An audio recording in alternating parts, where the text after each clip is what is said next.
It is 5:30 on the morning of December 25th, 1944, and the temperature in the Ardennes forest has dropped to somewhere around -15 degrees. In a shallow foxhole outside the village of Hemroulle, a young American paratrooper presses his face into frozen dirt and listens. There is no birdsong, no wind, only a low mechanical groan carried across the snow, the unmistakable clank and squeal of tank tracks. Somewhere in the darkness to the west, 18 German Panzer IVs, painted white to vanish against the drifts, are grinding forward in 2 long columns, engines throttled low, infantry clinging to their hulls. The paratrooper has no bazooka round left and no idea that within 4 hours every single one of those tanks will be a smoking wreck. He only knows that Bastogne, the small Belgian crossroads town his division has been ordered to hold at any cost, now stands directly in the path of a force built specifically to break it open on Christmas morning. For 6 days, the men of the 101st Airborne Division, together with scattered elements of the 10th Armored Division and glider infantry regiments, have been encircled inside a perimeter roughly the size of a small English county, cut off from supply, short of ammunition, and fighting in conditions that would test even fully equipped troops. 3 days earlier, a German officer had approached the American lines under a flag of truce with a written demand for surrender. The reply, delivered by the acting divisional commander, Brigadier General Anthony McAuliffe, consisted of a single word that would become a piece of American military folklore: nuts. It was defiant, almost flippant, and it masked a genuinely desperate situation. Ammunition for the artillery was rationed to a handful of rounds per gun per day. Medical supplies had run dry after a German bombing raid destroyed the main aid station on Christmas Eve, killing more than 20 patients and staff in a single strike. And now, in the coldest hours before a Christmas dawn, the Germans were about to throw their heaviest punch of the siege directly at the weakest, most thinly held stretch of the American line. This is the story of that punch, of the men who absorbed it with almost nothing but rifles, artillery, and sheer nerve, and of the single morning of fighting that would help decide whether Bastogne held or fell. To understand why the Germans chose Christmas Day for their assault, it helps to understand just how badly their timetable had already unraveled. The offensive that the Allies would come to call the Battle of the Bulge had begun on December 16, 1944, when 3 German armies attacked along a 100-kilometer front through the supposedly impassable terrain of the Ardennes. The plan, personally insisted upon by Adolf Hitler over the objections of his own generals, called for a rapid armored thrust to the River Meuse and onward to the vital port of Antwerp, splitting the British and American armies and forcing a negotiated peace in the west. Bastogne sat at the junction of 7 main roads through the region, and whoever controlled it controlled the ability to move tanks, fuel, and supplies through the Ardennes at any real speed. By December 20th, the town was completely surrounded, its garrison a patchwork of hastily arrived airborne troops, armored cavalry, and glider infantry who had been rushed into the line with barely a day's warning. The trouble for the Germans was that their own offensive was already running badly behind schedule. Fuel shortages, chronically bad roads turned to mud and ice, and unexpectedly stubborn American delaying actions at towns like Clairvaux and Saint-Vith had cost the Wehrmacht days it could not spare.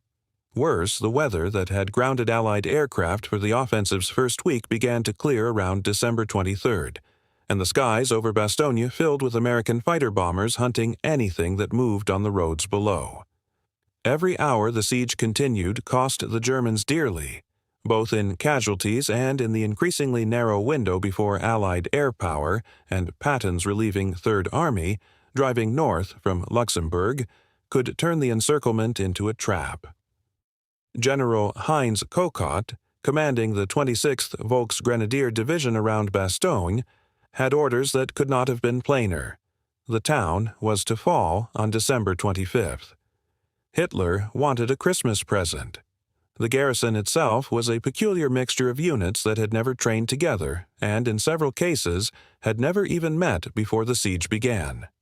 The Corps was the 101st Airborne Division, a formation built and trained for parachute and glider assault rather than static defense, whose regiments, the 501st, 502nd, 506th Parachute Infantry, and the 327th Glider Infantry, found themselves instead holding a continuous ring of frozen fields and forest for days on end without relief.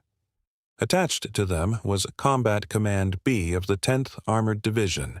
The garrison itself was a peculiar mixture of units that had never trained together and, in several cases, had never even met before the siege began. The corps was the 101st Airborne Division, a formation built and trained for parachute and glider assault rather than static defense, whose regiments, the 501st, 502nd, 506th Parachute Infantry, and the 327th Glider Infantry, found themselves instead holding a continuous ring of frozen fields and forest for days on end without relief.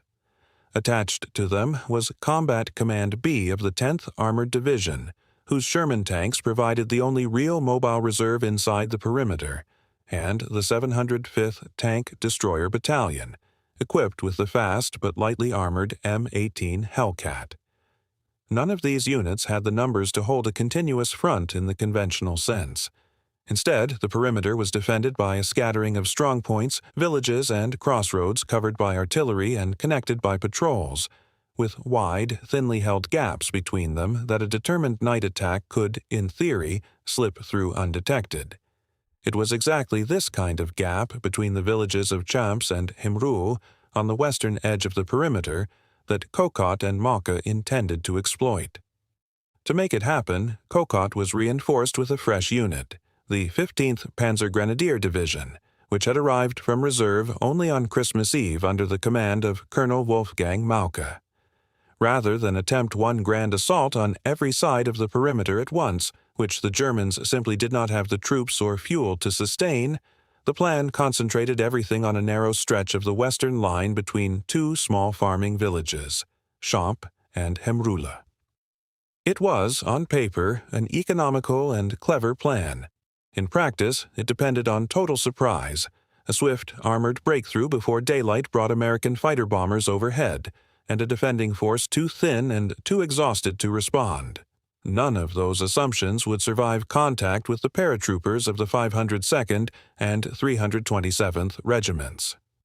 The instrument the Germans chose for this final push was Kampfgruppe Mauke, built around the 115th Panzer Grenadier Regiment and a battalion of Panzer IV tanks, roughly 18 in total, each one repainted in improvised whitewash to blend into the snow-covered fields west of the town.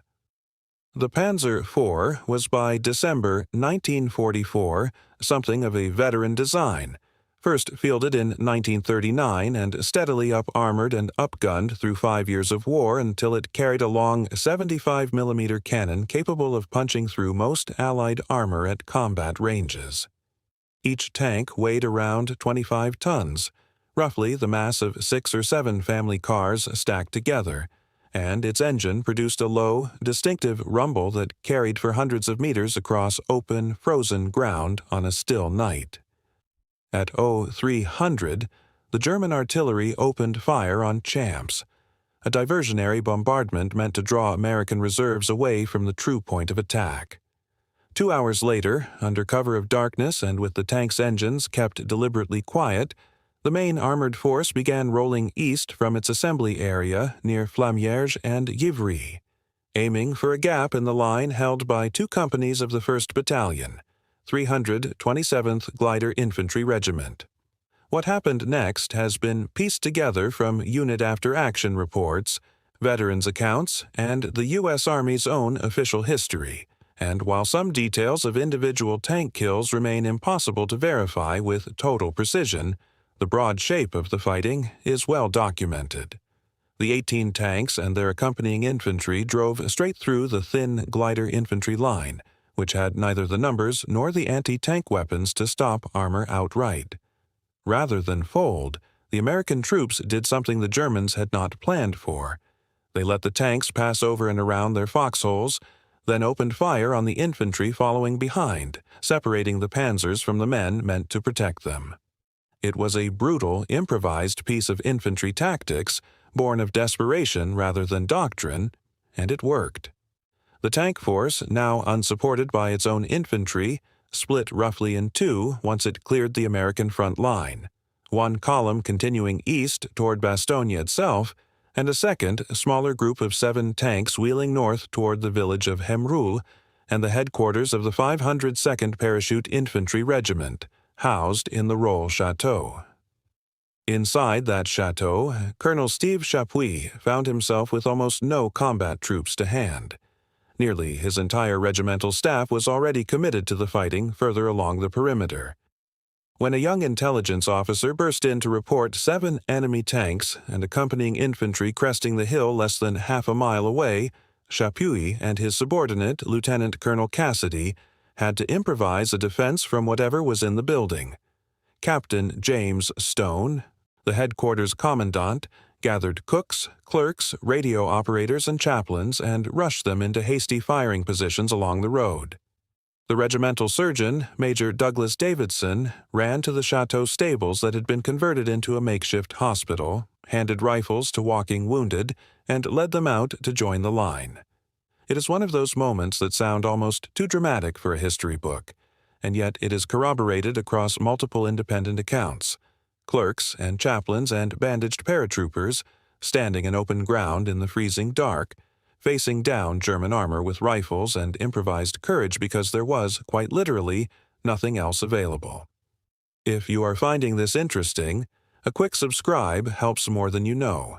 They did not have to hold alone for long. As the panzers pressed forward, they ran directly into concealed positions of the 705th Tank Destroyer Battalion and artillery fire directed by Colonel Cooper's 463rd Parachute Field Artillery Battalion. American tank destroyers of this period, principally the M18 Hellcat, sacrificed armor protection almost entirely in favor of speed and a powerful 76mm gun, a deliberate trade-off that made them lethal in ambush but vulnerable in a stand-up fight. Used correctly, from concealed positions with a clear field of fire, they proved devastating. One battery from the 463rd stopped 2 tanks at a range of roughly 600 meters and captured their crews after the vehicles ground to a halt. Elsewhere, along the ridge running from Hemroulle to Champs, bazooka teams, tank destroyers, and artillery fire converged on the scattered panzers from so many directions at once that, according to the U.S. Army's own official account, it later proved almost impossible to say with certainty which weapon had finished off which tank.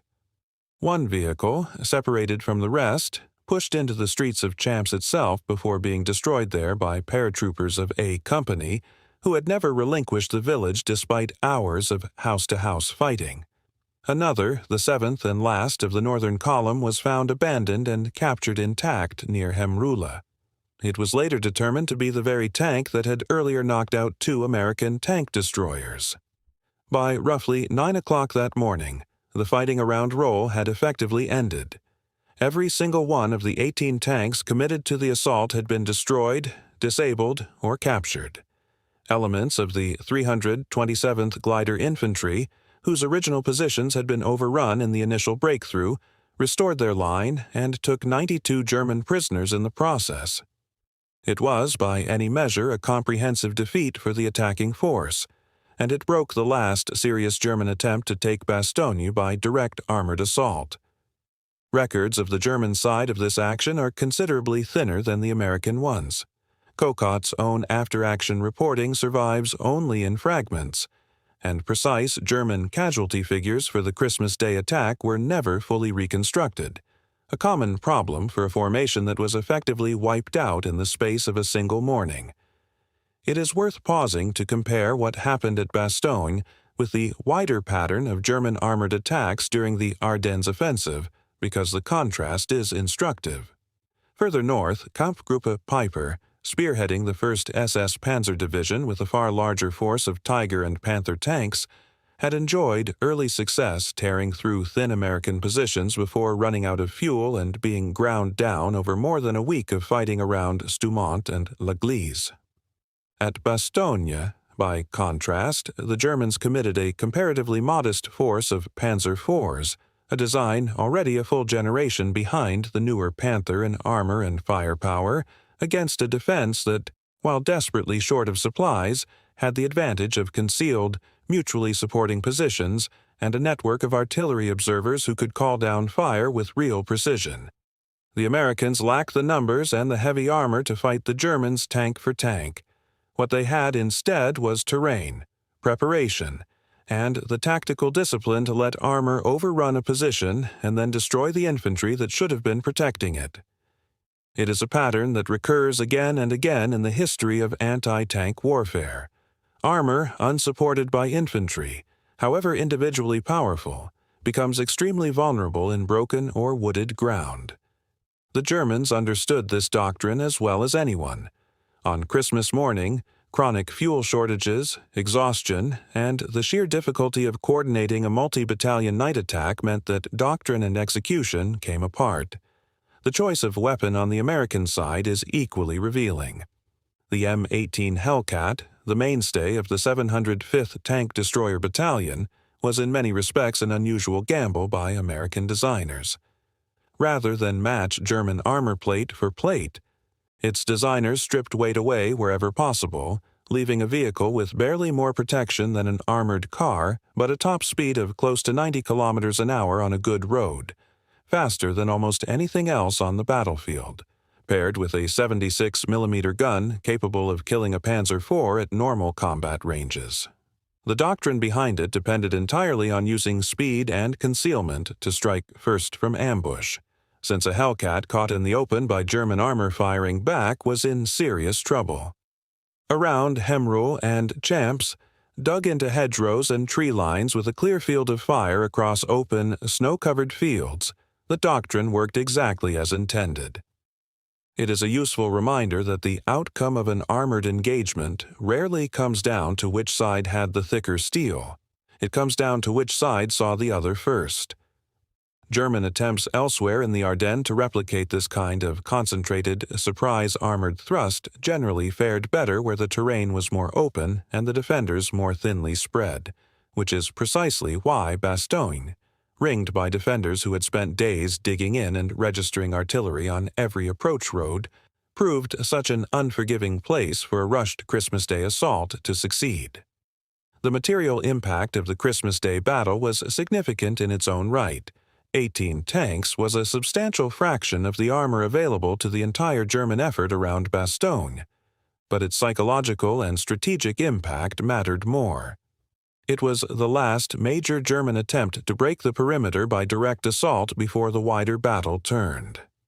The very next day, December 26th, spearheads of Patton's Third Army, having driven north from Luxembourg in one of the more remarkable forced marches of the war, broke through to link up with the defenders, opening a narrow corridor that would gradually widen over the following days. Bastogne had not fallen. The siege, in the strict sense of a fully encircled and cut-off garrison, was over. Fighting around the town would continue for weeks as the Germans attempted, unsuccessfully, to pinch the corridor shut again, but the town itself never again came as close to falling as it had in those hours before dawn on Christmas morning. Today, the ground where the fighting took place is quiet farmland once again, the chateau at Rolle still standing, the fields around Hemroulle and Champs given over to crops rather than foxholes. A ring of preserved Sherman tank turrets, mounted on stone plinths, marks the perimeter the Americans held, a quietly moving memorial that most visitors to the region never fully notice unless they know what they are looking at. The regiments of the 101st Airborne that fought through the siege, together with attached units like the 705th Tank Destroyer Battalion, earned a nickname that has outlasted almost every other piece of Battle of the Bulge folklore: the Battered Bastards of Bastogne. It was not a title bestowed by a public relations office. It was coined by the men themselves, with the particular dark humor of soldiers who have been surrounded, frozen, shelled, bombed, and asked to surrender, and who answered with one word and then held their ground anyway. Total casualties for the 101st Airborne Division across the full period of the siege, from December 19th to January 6th, came to 341 killed, 1,691 wounded, and 516 missing. Figures that do not include the attached armored and artillery units who fought and died alongside them. The Christmas Day tank battle itself was a single, sharp episode inside a much longer ordeal, but it carried a weight beyond its own casualty count. It was the moment the Germans' last coherent plan to seize Bastogne by force finally ran out of tanks, out of surprise, and out of time. Return for a moment to that foxhole outside Hemroulle in the last dark hour before dawn. The paratrooper pressing himself into frozen ground did not know he was living through what would later be recognized as the decisive engagement of the siege.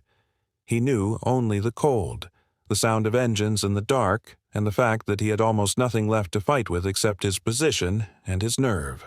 Multiply that man by the hundreds of clerks, cooks, chaplains, gunners, and wounded riflemen who picked up whatever weapon was nearest that morning, and you begin to understand how 18 tanks, sent forward with orders to take a town by Christmas, ended the day as 18 wrecks scattered across a ridgeline that no longer belonged to anyone but the Americans. The Germans had planned a breakthrough. What they got instead was a demonstration, written in burnt-out armor across the snow, of exactly how far a surrounded, half-starved, desperately undersupplied garrison could be pushed before it broke, and exactly how far short of that point Bastogne still was. They had asked for the town as a Christmas gift. They left with nothing but 92 prisoners and a battalion of tanks that no longer existed.